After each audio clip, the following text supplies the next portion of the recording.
Hey guys, DM Scotty here. Great to have you with me. Now, today I want to talk about these professionally produced games. There's getting more and more of them on the internet. The videos are getting slicker and slicker. You know, people are doing more professional production and that kind of thing. And, there's some good and bad with those, okay? Now, I've always kind of felt that D&D is not really a spectator sport because it's the emotional connection that you make with the players. And that's really hard to get across in a video, okay? And it's kind of the way the time plays out, it's not like watching a movie that flows really nicely, especially if it's edited well, and that kind of, and other, stage production-y things. It's very different in the time flow and how it works because the mechanics of the game drive some of the story, and so it doesn't lend itself well, I think, to cinematic or video, right? But there's a certain connection I feel that you can really get when you're role playing with the characters and the DM. And the best times I have in the game are when I make a personal connection with the people at my table, with their characters, like they're really feeling their characters and it's flowing out of them, and there's an emotional level that's really hard to duplicate with other types of media, because you're role playing your character. You are your character, and you're feeling what your character's feeling and that kind of thing. And you can empathize with a movie and that kind of thing and cry and all that, but in a game, you're really feeling it. There's a certain connection that's very special. And what I feel is it's hard to emulate in a video, okay? Now, people who know about kind of movie production and that kind of thing, there's a certain thing that happens. We've gotten away from this with our video culture, but there's a certain kind of thing happens if you're into film studies or that kind of thing. There's a certain kind of thing that happens when the camera is on you, okay? You're not necessarily yourself. And that's a big thing that documentarians have to deal with.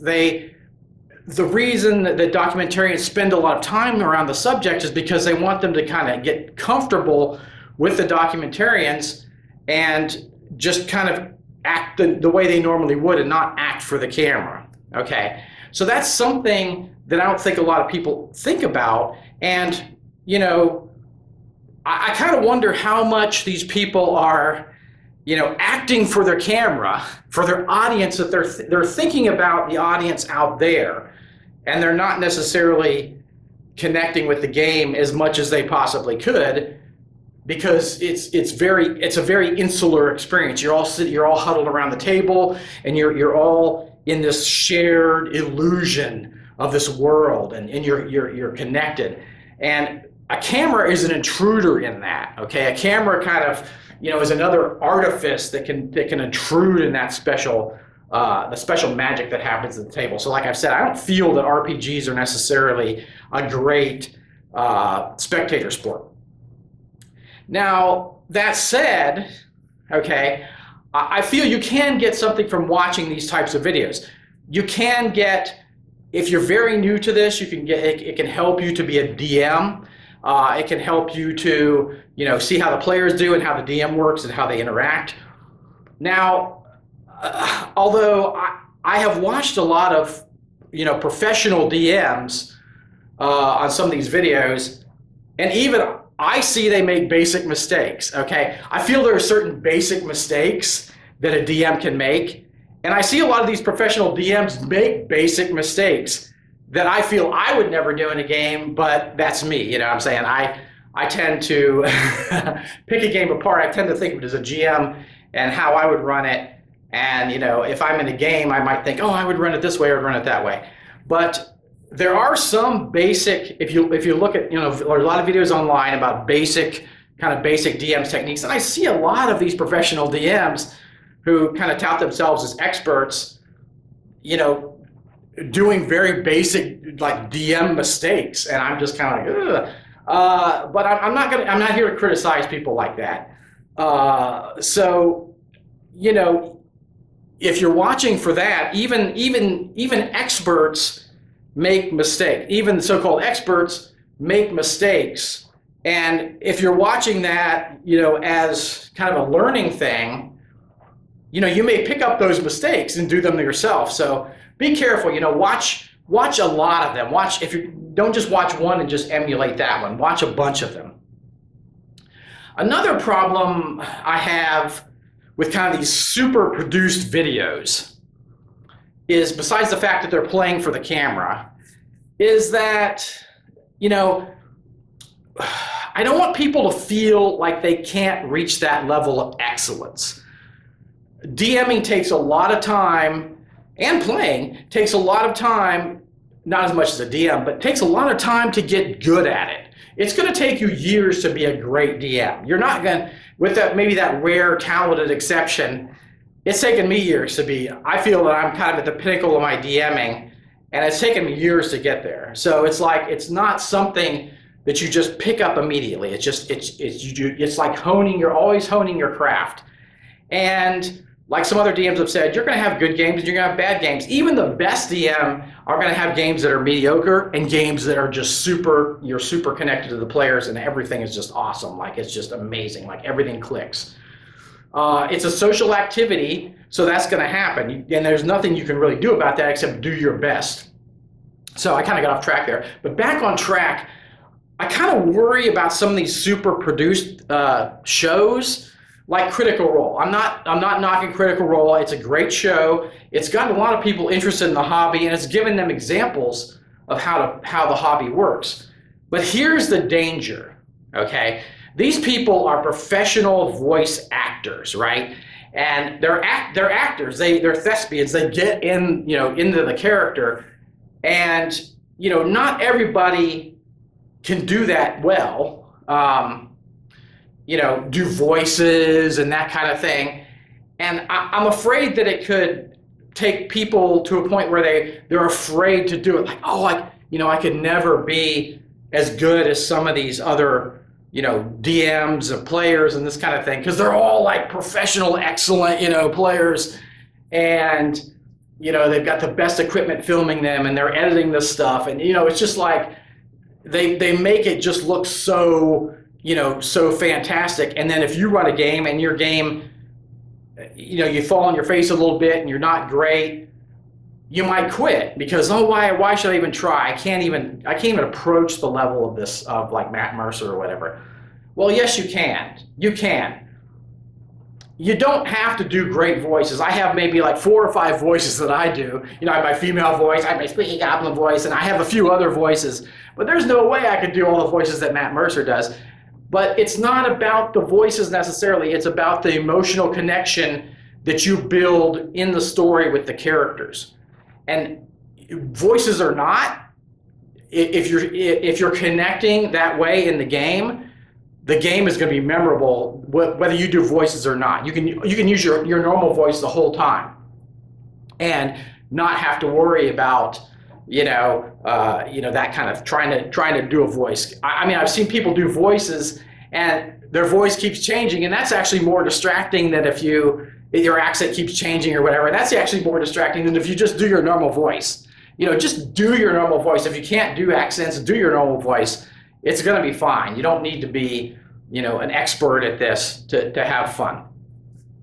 So that's kind of my fear. Now, I'm sure I'm going to get kicked a lot for this. damn Scotty, what are you talking about? Crazy, you're crazy. So this is it's just a warning. I just don't want people, like, my channel is about inclusion and that everybody can do it.